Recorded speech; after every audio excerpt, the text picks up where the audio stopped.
Hi అండి, నమస్తే. Welcome back to our channel Ganasri recipes. బెల్లం పాయసం అండి. మన పాతకాలంలో పెద్దవాళ్ళు చేసే పద్ధతిలో నేనైతే ఈ ప్రసాదం రెడీ చేశాను. పాలు అనేది విరగకుండా పలచగా ఎలా ఉండాలో ఈ వీడియోలో చేసి చూపిస్తాను. ఫస్ట్ టైం చేసే వాళ్ళకి కొంచెం ఈజీగా ఉంటుందని చెప్పి ఈ వీడియో అయితే మీకు షేర్ చేస్తున్నాను. చాలామందికి వచ్చే ఉంటుంది. కొత్తగా నేర్చుకునే వాళ్ళైతే ఇలా ఒకసారి నేను చూపిస్తున్న విధంగా ట్రై చేయండి, చాలా బాగా వస్తుంది.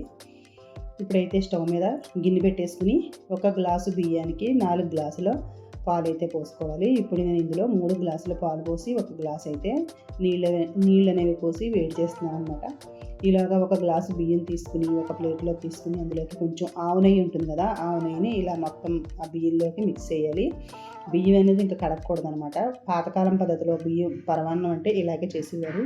మా చిన్నతనంలో అమ్మ వాళ్ళు కూడా ఇలాగే ఎక్కువ చేసేవారు. పరమాన్నం అంటే మాత్రం ఇలాగే ఎక్కువ రెడీ చేసేవారు అనమాట. చాలా బాగుంటుందండి టేస్ట్ అనేది.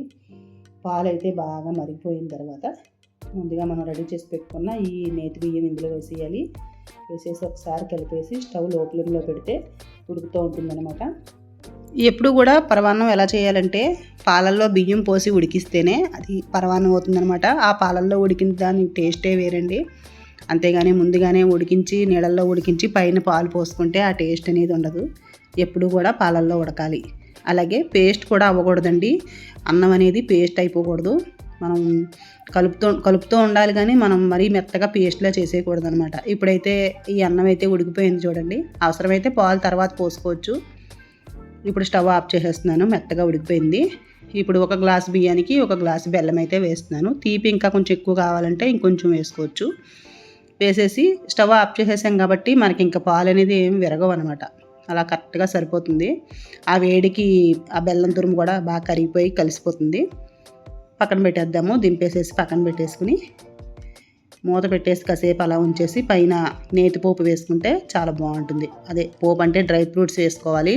నేతిలో డ్రై ఫ్రూట్స్ వేసుకుని వేయించుకోవాలి. ఈ వేడి మీదే కొంచెం యాలకుల పొడి కూడా వేసేసి కలిపేస్తున్నాను.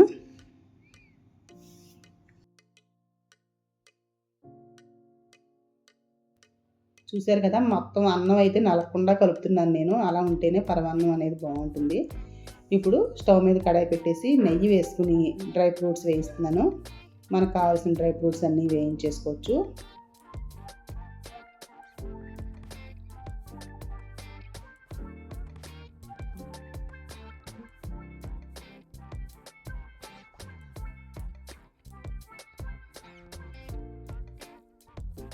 ఇప్పుడైతే ఈ డ్రై ఫ్రూట్స్ అయితే వేగిపోయాయి కదా, నేతితోటి ఇందులో వేసేస్తున్నాను.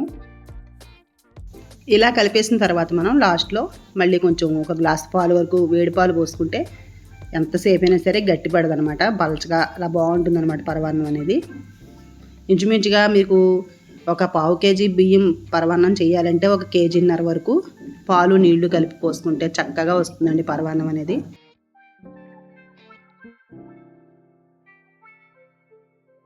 ఇలా కలిపేసి మూత పెట్టేస్తే మనకి పూజకి నైవేద్యంగా పరమాన్నం అయితే రెడీ అయిపోతుంది. ఇది మన పెద్దవాళ్ళు చెప్పినప్పుడు చేసినటువంటి పరమాన్నం అనమాట అండి ఇది. ఈ రకం పద్ధతి మీకు నచ్చినట్టయితే తప్పకుండా మీరు కూడా ఇలా ట్రై చేయండి. చాలా అంటే చాలా బాగుంటుంది.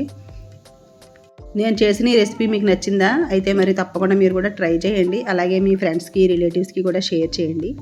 ఫస్ట్ టైం నా ఛానల్ చూస్తున్నారా? మరి గణశ్రీ రెసిపీస్ ఛానల్ సబ్స్క్రైబ్ చేసుకుని ఇంకా మరిన్ని మంచి మంచి రెసిపీస్ ఉన్నాయి. మీకు వీలైతే ఆ రెసిపీస్ ఒకసారి చూడండి. నచ్చితే కనుక తప్పకుండా నా ఛానల్ అయితే ఫాలో అవ్వండి. మంచి మంచి పాతకాల పద్ధతుల్లో అన్నీ ఉన్నాయండి. ట్రెడిషనల్ వంటలన్నీ కూడా ఉంటాయి. తప్పకుండా ట్రై చేయండి. మరొక వీడియోతో మళ్ళీ కలుద్దాం. Thank you for watching.